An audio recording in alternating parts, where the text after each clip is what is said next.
my screen. If I can get a nod, Stephanie, perfect, great. Um, Hi everyone, thank you so much for joining our session today. I'm very pleased to be joined by Professor Jonathan Phillips, who's going to deliver an academic taster all about crusading history. But before that, I would just love to give a very brief introduction to Royal Holloway, University of London. My role at the university is to support prospective international students from across North America. So I'm very happy to be here to introduce you to the university. So just a brief overview of the campus. We're very lucky at the university to have an absolutely stunning campus that is really rich in history. It was opened back in the 1800s.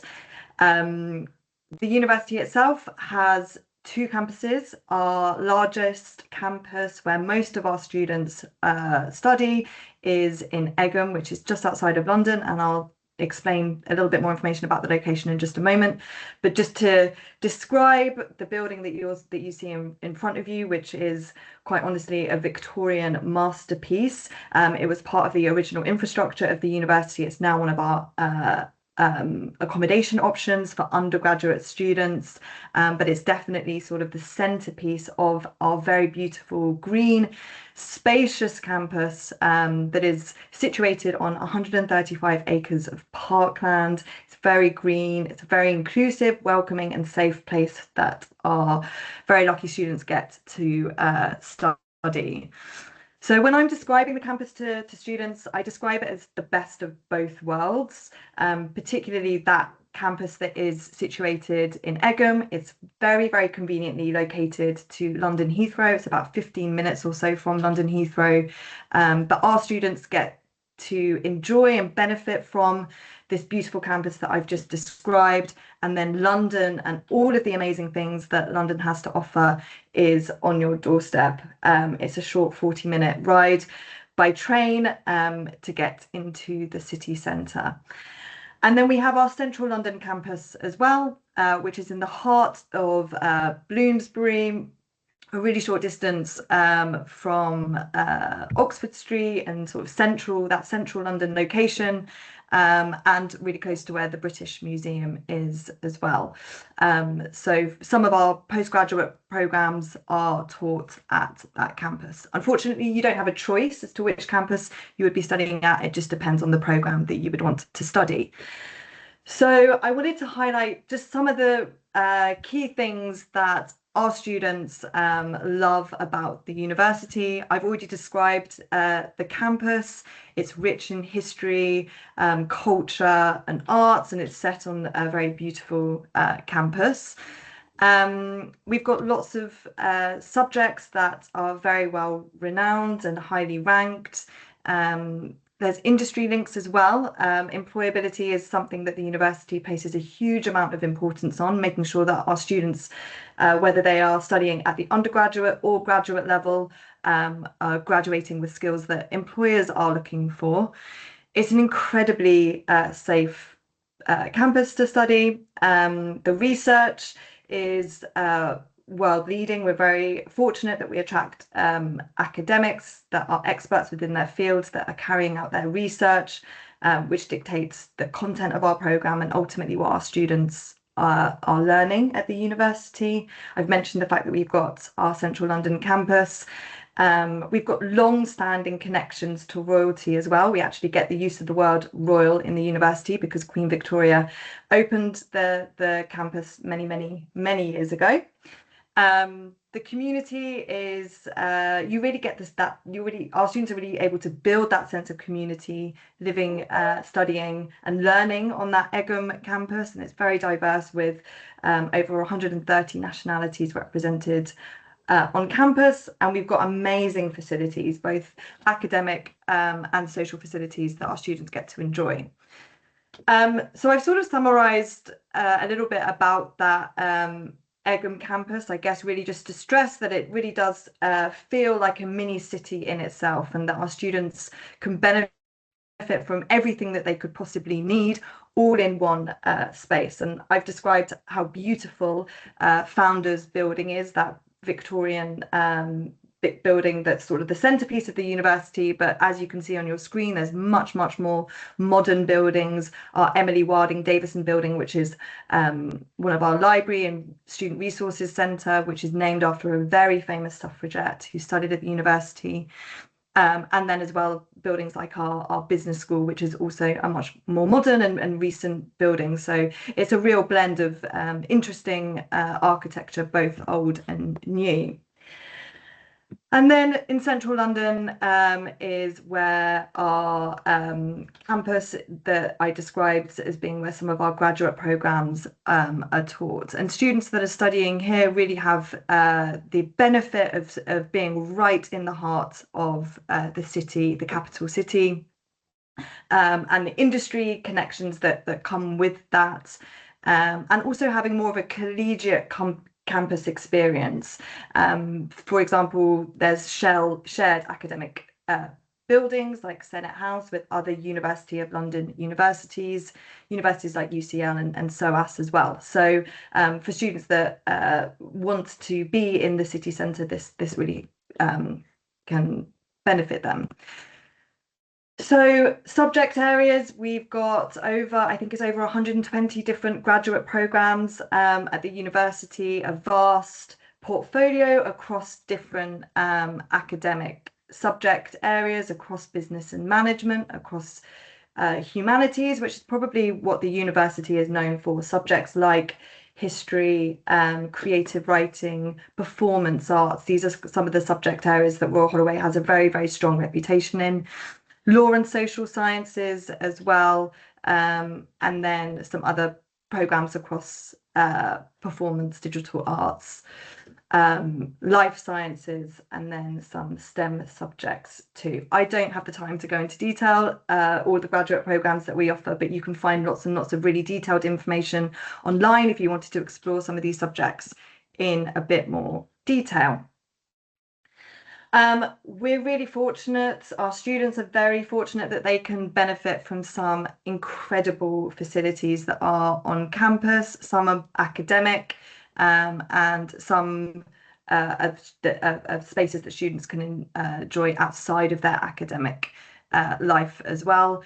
We have this beautiful picture gallery that's on campus, which houses some of, I think it's one of the largest collections of Victorian artwork in Europe, and it's a beautiful space that's used for events.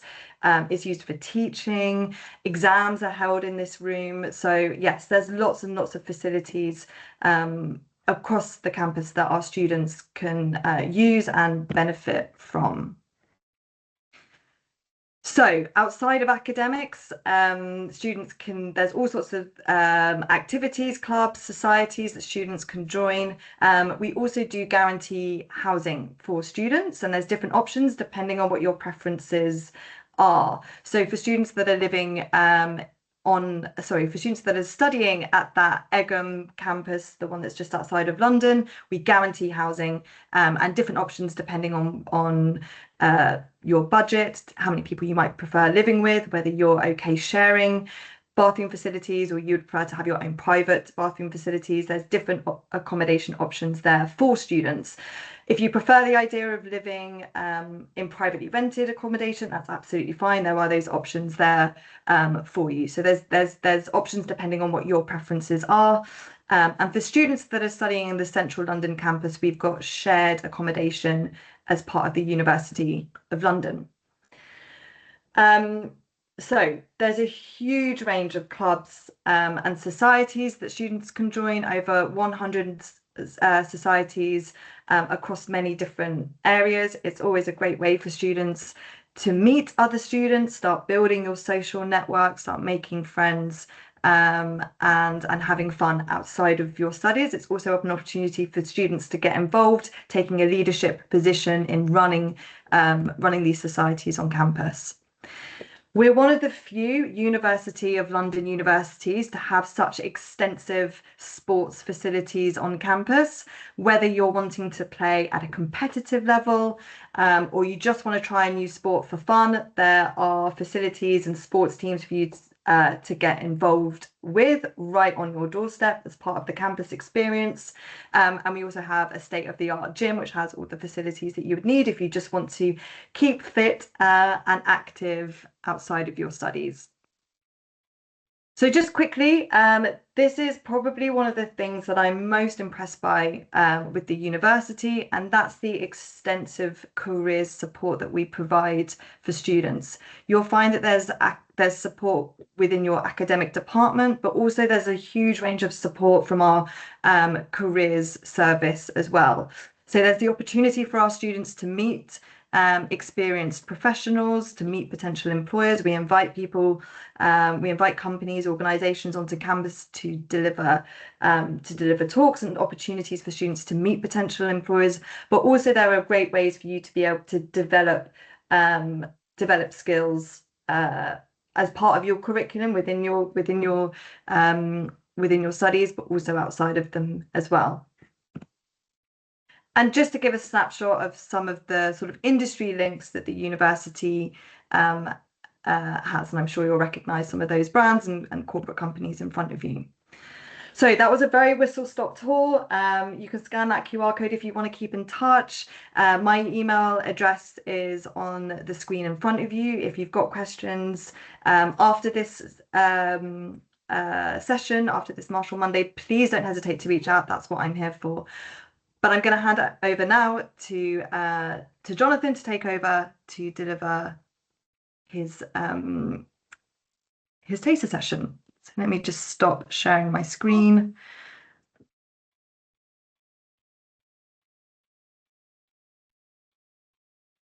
And hopefully, Jonathan, you can...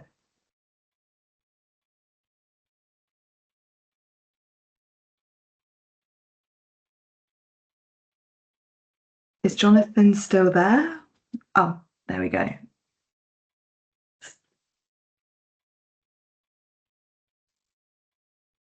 Hi there. Hello. I'm not quite sure what happened there. You're back. That's the important thing. Yeah. Stage fright, obviously. Okay, hang on. Let me just get the right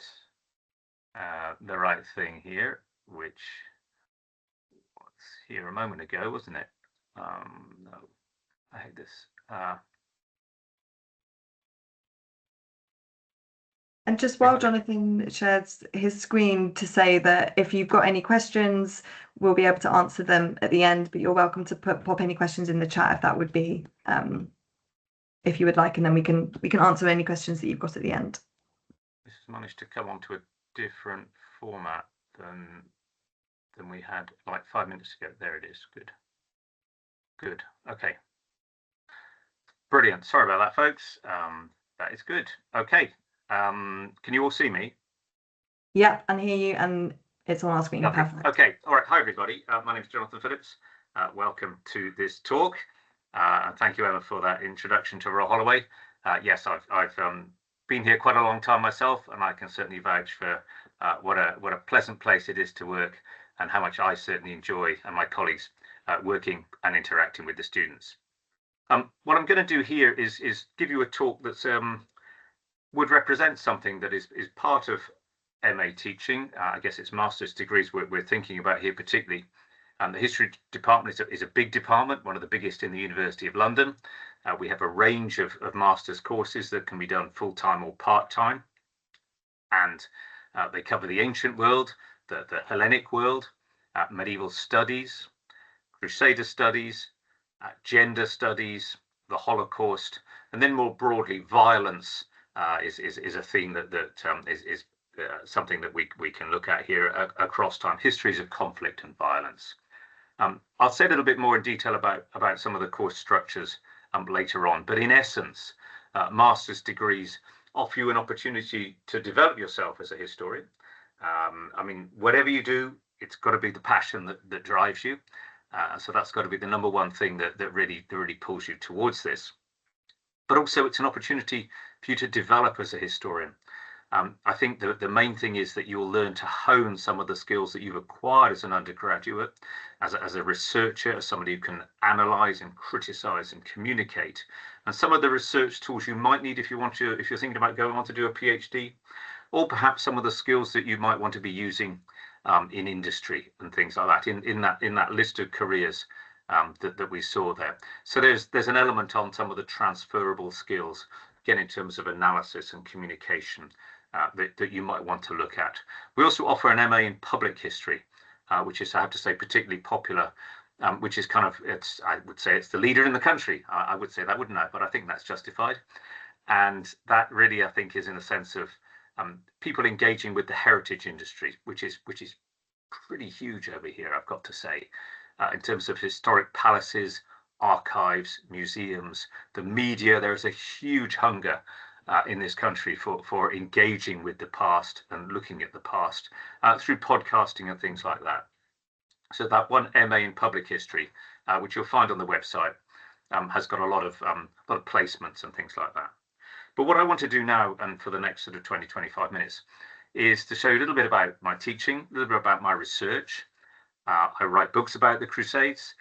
The last thing I wrote was about the Sultan Saladin, but I also teach and write on medieval queenship at the moment, which I'm going to give you a part of, and also the memory and the legacy of Crusades. I think it's important. People say, what's medieval history? What's the point? Well, actually, as a historian of the Crusades, I would say that understanding the past is certainly significant. Why should we understand this thing from the past? And if you're looking at the Crusades, it's something with a very particular and a very powerful legacy. So without any further ado, I will talk to you a little bit about a woman called Shuja al-Dur, who I'm pretty sure you won't have heard of, but she was a woman who was the ruler of Muslim Egypt. And where this fits into a bigger picture of what I'm teaching, and also a development in history, which I think is significant, is actually about female royal power. There's a general sense, perhaps until recently, that you'd have somebody perhaps like Eleanor of Aquitaine, the sort of very famous mother of Richard the Lionheart, who was seen as an exception, one-off, remarkable women. And scholars maybe about 10 years ago realized that there were sort of groups of them were talking to each other. One of them would study Eleanor, one maybe Shuja, one maybe Urraca of Leon Castile, one Melisande of Jerusalem, and that there were so many of what they were almost sort of calling lighthouses, that in fact the reality is that these are not one-off exceptions. There's so many exceptions you can't see them as that anymore, and there needs to be a reappraisal, a re-understanding of women's power in the medieval world, and that it is not something that is odd or curious or one-offs, but actually very commonplace and much more accepted than previously thought. So the next question is, well, why did we think that these were exceptions? And one answer is the source base, the material that we were getting our information from. And that largely was in the 11th, 12th, 13th century in Western Europe, and actually the Islamic world, were narratives. And these were narratives written by men, usually churchmen. And within them, women were either simply omitted, or else they were disregarded or treated in a very negative way. They were generally seen as temptresses, seducers, or a malign influence. And so I think this is what is put very simplistically, is where that sort of either picture of either that gap or a very negative image of female power has emerged. And what historians are doing much more recently is broadening the question to how do you understand power? Power is the ability to influence people, perhaps, and to impose your ideas and your intentions upon them. And to understand the source material, the source base that we'll use, there's a really strong emphasis on what we call material culture. So it's looking at decorations, at buildings, at manuscripts, at images, at public display, ideas like that, which suddenly open out an enormous range of evidence. And it's much more exciting to teach. I teach an undergraduate course called She-Wolves. I've got 42 students on it. And I teach an MA option on this as well. And it really is enjoyable. You can see me smiling. Enjoyable to teach. I'm learning so much doing it. And it's got a global, we look at women in medieval Europe, so we look at Eleanor of Aquitaine and Matilda of England, but it's also got a global element, Tamar of Georgia, the Mongol Khatoons, and Shajar al-Dur. So that's really what I'm thinking about, what I'm going to talk about for the first bit of this. I'm also going to think about her legacy as well, and the legacy of the Crusades ties in with that. So I'm sort of mixing up my teaching and my research, which is what I think most of my colleagues do. So, who was Shajar al-Dur? Well, and where did she emerge from? The answer is we don't know. We don't know when she was born. We don't know where she was born. But if you look at this map and the sort of bit that looks like a bit of sort of spilt toner ink at the top right, she was a slave. She was captured as a young woman on the sort of area, the sort of by the Caspian Sea, and we're in the 13th century here. Sorry, I should have told you that, in the 13th century.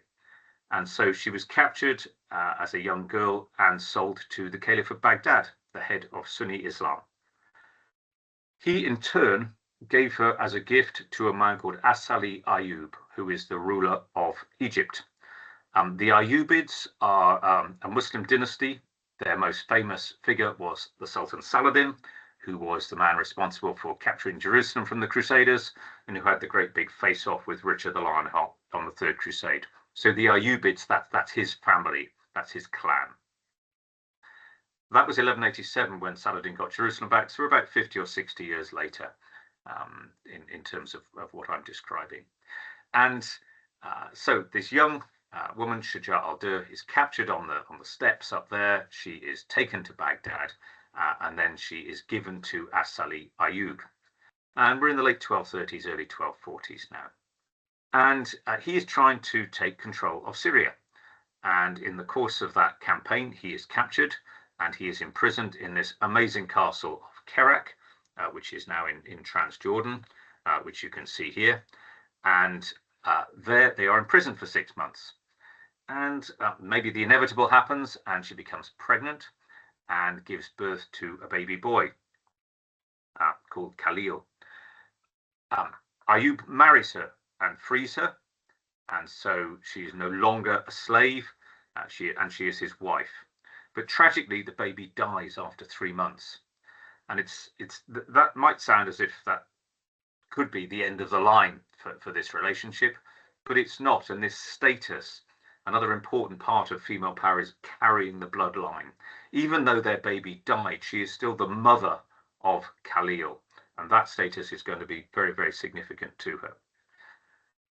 They end up getting out of Kerak, and over the next few years, As-Salih Ayyub manages to assert his authority over Syria and Egypt. When he's off fighting in Syria, he does leave Shajar al-Dur, who must have been pretty young. I'm guessing she must be in her late teens, early 20s. But he is comfortable with leaving her as his regent, as his representative in Egypt. And she is plainly pretty good. Because A, he's happy to do that repeatedly, and B, as we'll see, she has a grounding in government and administration, which is going to serve her well down the line.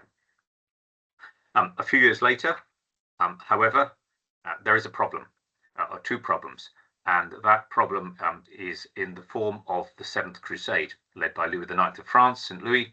This is the biggest crusading expedition of the 13th century. This is a famous king who ends up being canonized, who is obsessed with crusading, who wants to recover Jerusalem for Christendom, leads an enormous army, invades Egypt. You can see here this very fine satellite image of the Nile, and he lands in northern Egypt in 1249. The problem for Shajar al-Dur and Ayyub is that Ayyub is seriously ill. He has got some wound on his leg that's got infected. It's got this sort of terrible, kind of very gross, suppurating sore on his leg. He's got other infections. He's got a lung infection.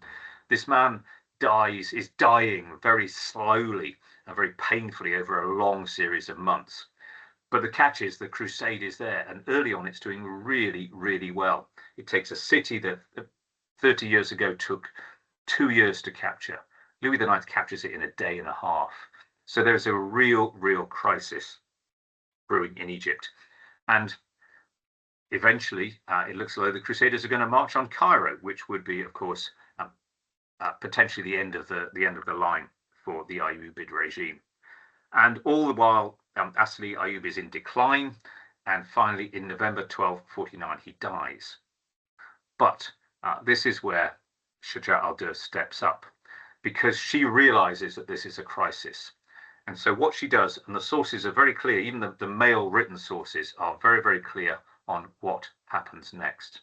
She alone, the source says, so she's the active person in here, she alone realized what had to be done. She hides the Sultan's death. She has food continues to be taken into his tent. Doctors continue to visit him every day. Documents signed by him continue to emerge from the tent. So in other words, she's hiding his death. She gets a couple of the other generals alongside with her, and they connive basically to stop this crisis being exposed to the wider populace. And in the interim, with the time that they're buying, they send up to northern Syria, where he has a son from a first marriage, to come down. So Shuja, as well as this administrative experience when her husband was alive, which is standing her in good stead, she's now got the political clout, the personality, and the sharpness to find a way of averting this crisis. A couple of months later, this son comes down from northern Syria, and what he turns out to be a good general, he actually defeats Louis IX and captures him, which I will come back to. So the capture of Louis IX on the Seventh Crusade is significant. He is politically, let's put it politely, incompetent. He gets drunk and he goes around chopping the heads off candles, saying to Shuja al-Dur's associates, "It's you lot next," which is not clever politics. And funnily enough, he's murdered. So who's going to be the next ruler of Egypt? Well, it is very, very rare for women to take power in a Muslim country. There are some hadith really sort of saying that women should not hold power, and it's said to be negative, although there are some Quranic instances with the Queen of Sheba of a positive representation of female governance. But in these circumstances, in this crisis I've described to you, the Muslim generals turned to Shuja al-Dur. They said because she was so competent and so effective, and also because she was the mother of Khalil. I know he was an infant who died about 10 years previously, but she has that status as the mother of Khalil. She is chosen to rule Egypt. And there are two symbols. You don't get crowned in a Muslim country in the way that you might say in England. You have the khutbah, the Friday sermon is given in your name, and here you can see it on the screen.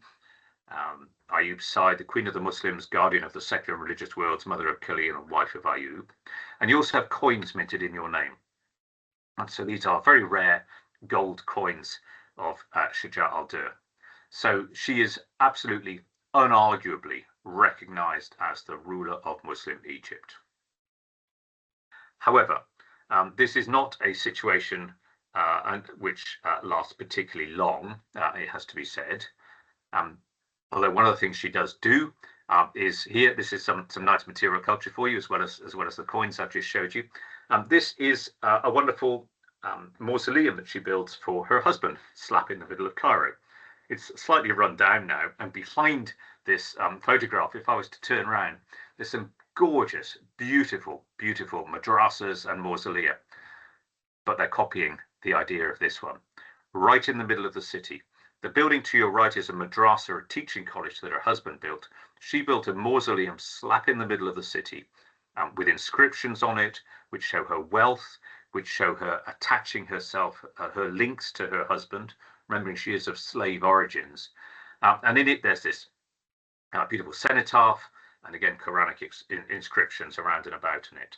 So what she does clearly is very cleverly associate herself with her former husband, as I say, also displaying wealth and elements of that.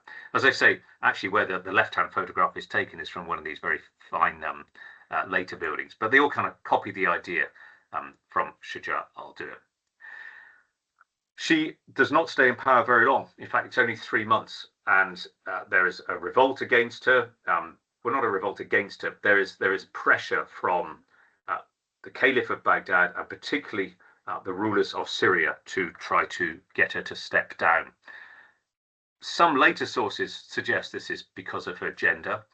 I think actually a lot of them are simply because she represents another faction in the Ayyubid family. Whether she was a man or a woman, they would have caused problems for whoever the new ruler of Cairo was at that time. So she has to stand back, and she has to marry again. And she marries a general called Ibek. And this is not a happy marriage, ladies and gentlemen. She says, "You're only here because of me," and basically tells him he's pretty hopeless. Which he is largely, except at being a general. She continues to sign all the government documents. We can see her signature. She is absolutely ruling Egypt de facto from this position as wife of this Mamluk general. That works well enough. She also builds, this is a much older photograph, her own mausoleum. I suppose everybody's going to die. She future-proofs her situation by building her own mausoleum and madrasa. You can see it had got into a state of quite considerable disrepair in the 1960s, and you can see it's all nice and smartened up here now. And in it, you have again evidence of decoration, display, wealth. And this is the mihrab, and there's a lovely touch here because Shuja al-Dur means tree of pearls. And of course, in Islam, you're not allowed to show faces, but you can show this design. So when you pray, you're actually looking at an image of her, because there's a gentle pun here. You're looking at a tree of pearls, which I think is a smart move. But Shuja, things. Well, okay, I've told you it's not the greatest relationship. Things turn very bad in 1257 when Ibek looks like he's going to take another wife. And Shuja al-Dur, I'm afraid, makes a miscalculation. And she lures him to a bathhouse and murders him. And this is a disaster. She's been absolutely brilliant in her political maneuvers to this point, absolutely faultless. But this maybe fear of being cast aside by a new wife and losing all her status, coupled with this rather poisonous toxic relationship with her husband, means that she murders him, which is a disaster. She is then imprisoned. She's imprisoned in a tower, and she grinds up her jewels so nobody else will get them. And then she, in turn, is killed herself. So it's not a happy ending, I have to say. But why I think she's important is that she is the ruler of a Muslim country, and she does, through her political skill and through these material objects of material culture that I've shown you, the buildings, the wealth, the coins, things like that, we can get a sense of who she was. But just to say a little bit about her afterlife and how this kind of bounces down the centuries. You can see this is on the left. This is a novel. I mean, she's still a figure who's remembered down the centuries. This is in I suppose, a broad cultural remembering of her, and I'll come to a different form of memory in a bit. You can see this novel, Tree of Pearls, written in the early 20th century. This on the right is a multi-part TV series. As here are 1979 28-part TV series. I think the earlier one was a film, if I remember from the right-hand side. I have to tell you I haven't seen it because I can't find it, and I'm not sure I could necessarily work my way through a 28-part TV series, but maybe one day. And here again, you see her perhaps in more modern things. This looks like a 1980s, looking at the hair, film. Rejected Princesses. I think you can see her. Husband in the cage below her, and on the right is an animation for school kids. So, and also a recipe. Again, this is perhaps more light-hearted. My students cooked this for me the other week. Absolutely astonishing. You should try it. But a sharper example of memory, a much more serious example, is when I made reference to the King of France being captured. And this is just the last 3 or 4 minutes that I want to talk about. Because when we invoke memory, people really are either telling a story, maybe the sort of Shuja al-Dur stuff, although obviously now we have to show female powers as part of telling that story. But if it's something like the Crusades, then it's got a sharper edge. The Crusades in the West is something that's seen, I think generally crusading is seen as something that's morally right. even if in many modern eyes it's not justifiable, it's often used in a very secular sense in the West. A crusade for fair play in sport, a crusade against cancer. You can find all sorts of newspaper headlines, certainly in England, showing that kind of thing. But in the Muslim Near East, it's a very toxic legacy. It's Westerners coming in, conquering your lands and killing your people. So down the centuries, when Westerners have threatened the Near East, the Crusades are a memory they turn to. And when you go to the 1960s, you've got Arab nationalism coming on strong. And President Nasser of Egypt is in conflict with Britain and France over the Suez Canal. And he will invoke the Crusades. And you invoke the past usually for presentist purposes. And Nasser wants to look to the past as an earlier instance of when the French were defeated by the Egyptians. And that links to the crusade that I was telling you about with Shuja al-Dur, because in 1250, Louis IX, the great king of France, was captured. Earlier, actually when Napoleon invaded Egypt in 1798, a local writer said, oh God, it's the French again. Well, you know, we don't like their clothes, we don't like their language, we don't like their religion. And last time they turned up here, we captured their king, which is what you can see on the screen. So in 1798, they're remembering the capture of Louis IX in 1250. And in the late 1950s, 1960s, Nasser is again saying, we defeated the King of France. We drew together, we pulled together, which of course Nasser wants his people to do. We pulled together and defeated the French invaders. And so what you do have in Egypt, sorry, that's Napoleon, I should have shown you that earlier, that was the comment I made, is Nasser looking to the past to bolster his position. He looks to the Sultan Saladin, the sort of great Ayyubid hero. This is Saladin's tomb in Damascus that you can see Nasser, the man in the middle, looking rather intently at. He's trying to invoke the memory of Saladin as a man who defeated Westerners, is there. He also sponsored this movie. If you have 3 hours of your time, ladies and gentlemen, I urge you to look at El Nasser Salahaddin, which is really a party political broadcast of Arab nationalism, and again is the people of the Near East, Arabs actually, Christians and Muslim Arabs, pulling together and expelling Western invaders, but doing it often in a fairly a polite fashion. Jerusalem is ours, you're welcome to visit. You can see here Nasser talking about doing a great speech celebrating the defeat of the Crusaders here. And the final point, actually in Mansoura, where this happened, the Egyptian government about 8 years ago, I think, spent millions on a museum. The number one thing to do in Mansoura, the number one tourist attraction on TripAdvisor, is to go to the museum of Ibn Luqman, who was the name of the man whose house it was, celebrating the capture. And here you have the wretched Louis imprisoned there, and you can see, you know, school kids being taught about this. So this is very much the notion of looking to the past to inform the present. And so that, I guess, is I hope, in a snapshot, giving you some examples of some of the, I suppose, some of the way I do teach, some of the things we look at, which I would say in terms of re-examining the power of women in the medieval world is very much a current theme in academia. It's certainly something that I'm working on. It's part of my teaching at undergraduate and certainly at MA level. And also the memory and legacy of the Crusades, which you can see comes together in the last few slides that I've shown you. So I hope that was of some interest. I will, I think, stop sharing my screen now. And if you have any questions for us about the talk or anything else, then please fire away. Hope that's going to stop sharing. Yeah, thank you so much, Jonathan. Can you? Oh yeah, good. Was that? Yeah, good. I'm back. What I thought I would do, just if anyone has any questions, then I guess you can unmute yourself and ask away. And in the meantime, I was going to put some links in the chat as well. So this one is just a link to our graduate programs in the history department. But Christina, did you want to ask a question there?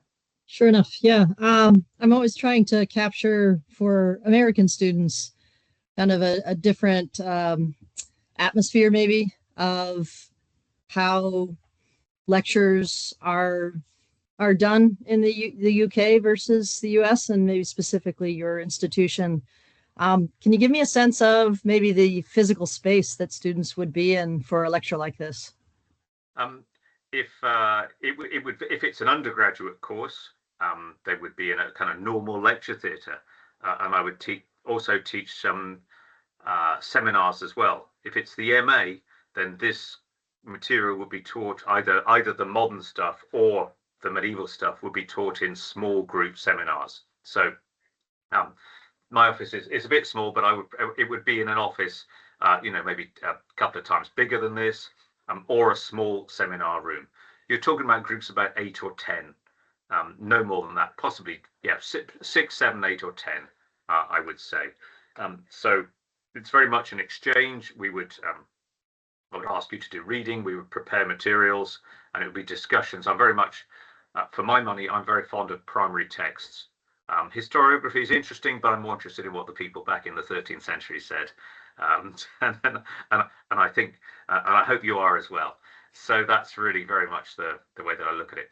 But having said that, I also do need a room that's got PowerPoint facility, because of course I would want to be showing some of that stuff, and that would be absolutely every week as well. Great, thank you. I know I was talking with a former student who's currently doing a master's on the West Coast. That it was refreshing that showing up for a lecture, a tutorial like this, everyone had done the reading and was prepared to have a conversation. Which, well, in a sense, if you signed up for an MA, you've got to be pretty committed, and so I would. Yeah, the idea that it maybe once in a while undergraduates don't read everything for every class. For MA students they do, and yeah, that's fun to teach. It's obviously engaged stuff, and it's at a higher level. MA students are also interesting because they come from different backgrounds. In a sense, if you've been an undergraduate, you've kind of been in our system for 3 years or 4 years, and master's students come from all over the place, literally, different universities, different countries. And that's a different challenge for a tutor. In a sense, you've got to kind of like suddenly get everybody to the sort of same starting point from perhaps from different perspectives. But it means a sort of richer interaction, really, with people having different ideas from different reading and different scholarly experiences to date. I imagine with your topic, having students coming from different regions, probably gives you a different perspective. Absolutely, yeah, totally, very, very much so, and that's part of the interest and the enjoyment in doing it. This thinking about the memory and the legacy of the Crusades is an incredibly live topic in historical research at the moment. I've been teaching this course for about 10 years, and for dissertations, I sort of say, well, you can kind of make up what you want to do, and people just, from their backgrounds, will come up with something that's of interest and relevance to them for their own, possibly from their own family or their own backgrounds or their own interests, and that is exciting because it's all very, very fresh. It can be something, say, a Muslim thinking about the impact of the Crusades on a Muslim country. It could be something as modern as somebody looking at computer games, because that is a perfectly valid and academically respectable thing to analyze. So it's interesting to teach because it is kind of, it's a live area of research, if you like. Thank you.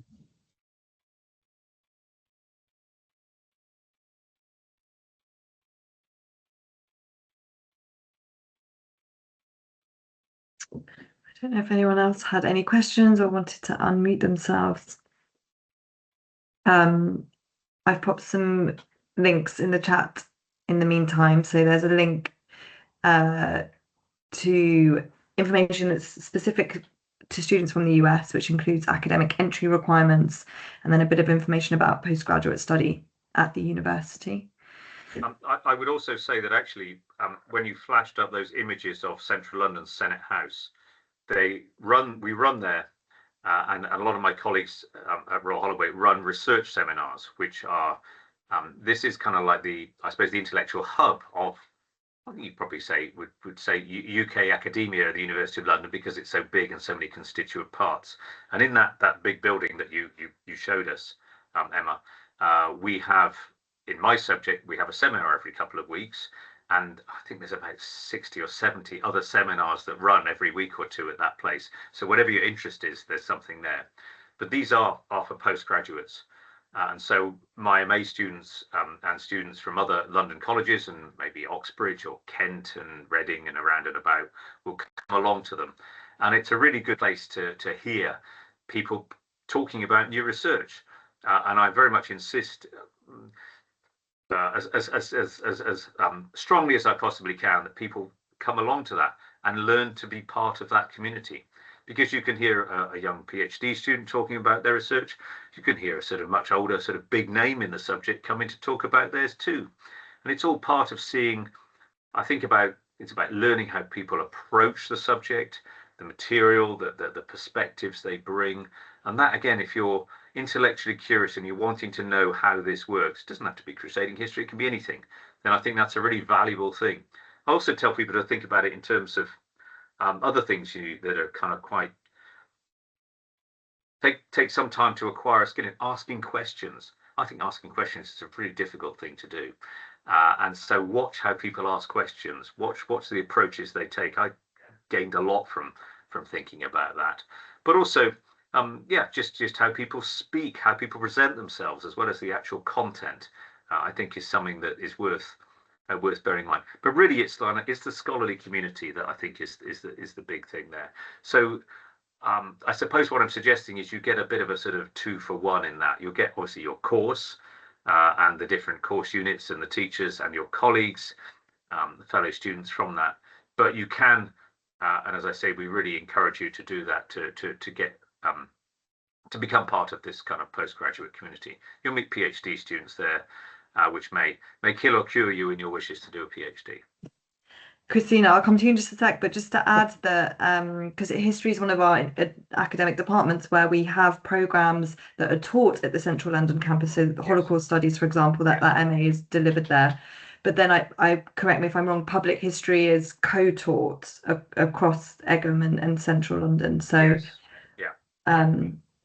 And I do feel like Egham, because of the building that's behind me in the background, it very often is the star of the show. But you're right, the Central London campus is it's obviously very different to the Egham campus.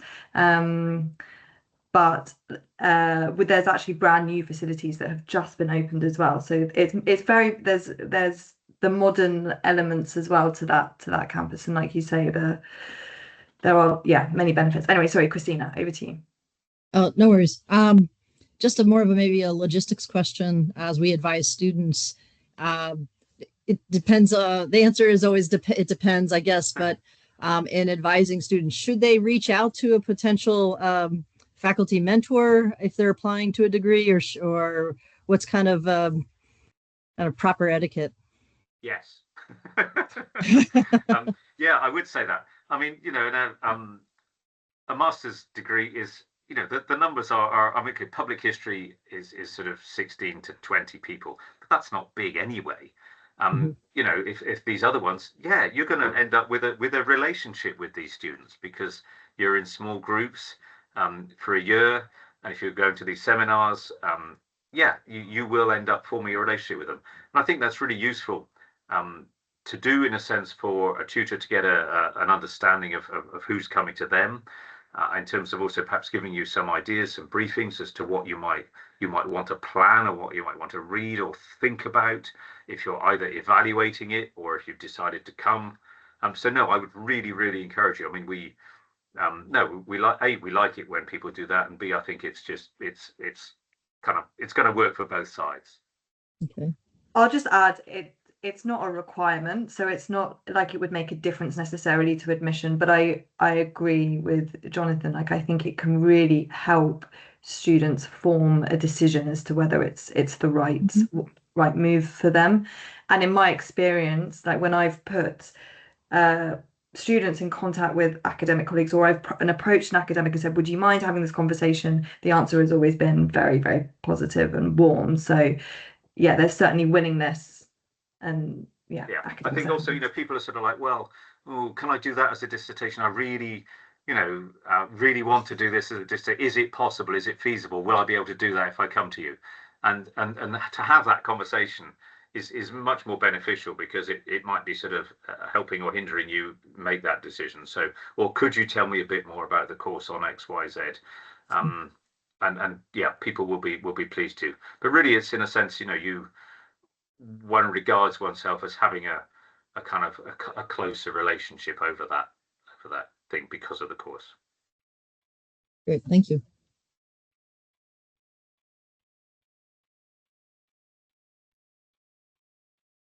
Great. I don't think there are any more questions. So thank you everyone for attending. Thank you.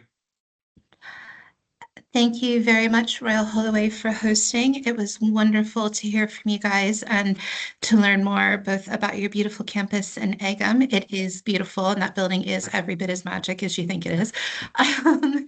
But also to learn more about their University of London connection and also their campus in Bloomsbury as well.